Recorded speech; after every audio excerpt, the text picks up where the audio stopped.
Henrik Ibsen was a Norwegian playwright and theatre director. He is often referred to as the father of realism, as he is one of the most influential playwrights of his time. He was born in 1828 in the small Norwegian timber port. His father was a businessman, importing and trading in a variety of goods. But apart from his father, his ancestors on his father's side had been sea captains. When Ibsen was only 7 years old, his father suffered heavy losses, and this led his family to a state of poverty.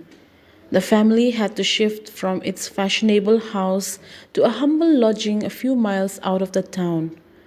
Poverty and bankruptcy became a haunting thought to Ibsen throughout his life, and his plays shows his obsession with this theme. Nora is the protagonist of the play and the wife of Torvald Helmer.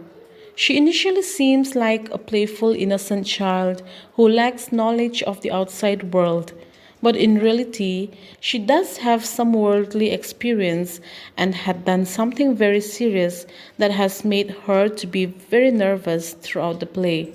She is not as innocent or happy as she looks. Tolvard Helmer is Nora's husband, who has been promoted as the manager of the bank where he works. He treats Nora like a child and controls her a lot. He does not view his wife as an equal, but rather as a toy or a doll. So he would tease her and called her by different names.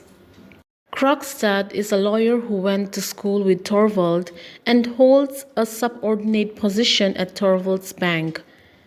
He is the man responsible for creating a complication in Nora's life and in bringing about a crisis in her relations with her husband. Christine is an old friend of Nora. We meet her in the very first act of the play when she comes to visit Nora at her house. Christine told Nora that she had lost her husband 3 years ago and that she had no one in her life. We also learned that she took responsibility for her sick parents when they were alive. Dr. Rank is Torvald's close friend and is a regular visitor at their house. Anne-Marie works for the Helmers. Even though Ibsen doesn't fully develop her character, she seemed to be a very kind woman. Bob, Emmy, and Ivar are Nora's 3 small children.